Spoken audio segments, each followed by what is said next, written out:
Darwin understood why eugenicists objected to smallpox vaccinations.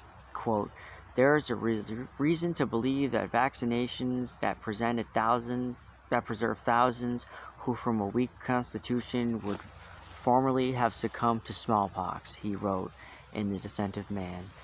"Through interventions like these, weak members of civilized societies allowed to propagate their kind. Anyone who had ever bred animals," he wrote, "understood, quote, this must be highly injurious to the race of man. If Darwin had stopped there, he could have been mistaken for a hardcore eugenicist." He went on, however, to explain why humans should recoil at letting natural selection operate ruthlessly. The support that people gave the helpless, he said, derived from, quote, the instinct of sympathy, a social instinct that had over time become more tender and more widely diffused. Darwin believed humans could not check our sympathy even at the urging of, quote, hard reason without deterioration in the noblest part of our nature. Refusing to help the weak might provide, quote, contingent benefit, but it brought with it a certain and great present evil. For this reason, Darwin insisted, we must bear without complaining the undoubtedly bad effects of the weak surviving and propagating their kind. The ideas of Galton and his contemporaries gained momentum as they crossed the Atlantic. The belief that some groups and individuals were inferior by nature was hardly a new one in the United States, a nation whose founding documents incorporated slavery based on race. The new thinking coming out of Britain, however, was giving human inferiority and superiority a modern scientific orientation. Suddenly, it seemed, as the historian Eric Foner noted, that, quote, every serious thinker felt obligated to reckon with Darwin's writing and the fundamental questions it raised about human nature.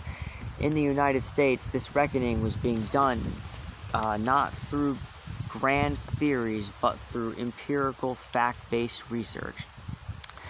A new form inquiry was emerging, one that would come to be called criminal anthropology. The book that set this field in motion in the United States and did more than any other to launch American eugenics was The Jukes, a study in crime, pauperism, disease, and heredity. Also further studies of criminals, which was published in 1877 by a prison reformer who opposed almost everything the eugenicists stood for. Richard Dugdale was examining an upstate New York jail in 1874 when it struck him that 6 of the inmates he met were related. Dugdale investigated the family, which he called the Jukes, to find out whether there were high levels of criminality in the past and what the causes were.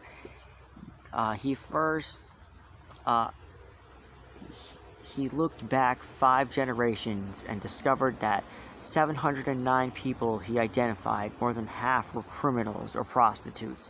The Jukes, he resembled the eugenic family studies that Galton conducted, but with one key difference. Dugdale concluded that the Jukes' problems were more due to environment than heredity. He argued that society should provide better education and other material support to families like the Jukes, which showed dysfunction over generations, to help them break the cycle of crime and poverty. Eugenicists were quick to seize on the Jukes. They ignored Dugdale's conclusion about the causation and focused instead on the facts he presented about the family. To the eugenicists, Dugdale's findings were evidence that the bad traits were hereditary, and that these traits explain the persistence of social problems. This interpretation of the Jukes was the clear perversion of Dugdale's work.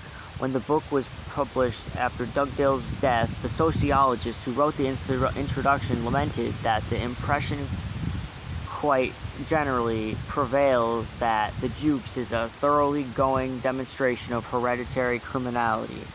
hereditary pauperism, hereditary degeneracy, and so on. It is nothing of the kind. But these objections could not stop people from saying, as many did, that the Jukes were evidence that delinquency ran in the family and that some people were born bad. More studies of troubled families and communities soon followed, and the focus shifted from environmental factors to heredity. In 1878, Oscar McCullough, a minister of the National Conference of Charities, and Correction, began to work on what would be one of the most influential post-Juke studies. For a decade, McCullough studies an impoverished extended family in the Indianapolis area, which he called the Tribe of Ishmael. In the Tribe of Ishmael, a study in social degeneration, he described generation after generation of murderers, thieves, beggars, and prostitutes. In his analysis of the Tribe of Ishmael's failings, McCullough agreed with Dugdale that environmental factors were important. He described the harsh conditions in which they lived, mostly out of the doors in the river bottoms in old houses.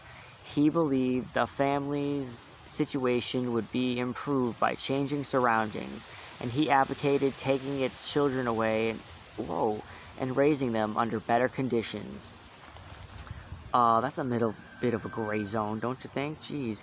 More than environment, however, McCullough believed that Ishmael elite's problems were due to their decaying stock, quote.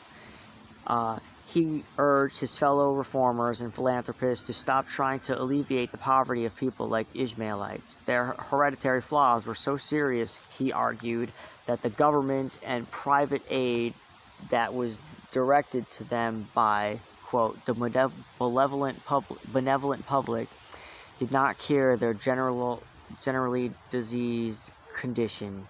It simply, quote, encouraged them in their, quote, ideal wandering life and in the propagation of similarly disposed children. This growing attention to the role of heredity in antisocial behavior received a significant boost in 1900s when the scientific world embraced the work of Gregor Mendel. Mendel, a monk who lived in a monastery in what is now Czech Republic, discovered many basic laws of heredity in his experiments breeding pea plants. He died in obscurity in 1884, his research all but unknown, but at the dawn of the 20th century, his findings were rediscovered. His theories revolutionized geneticists and had a profound impact on the emerging field of eugenics. Before Mendel, it was widely assumed that heredity worked by blending, that is, a tall plant crossed with a short plant would produce a medium-height plant.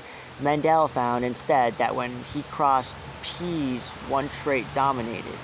When green peas and yellow peas were crossed, the first generation was all yellow and the dominant trait. In the next generation, however, the recessive trait would reassert itself, and 1/4 of the offspring would be green. Mendel's work provided experimental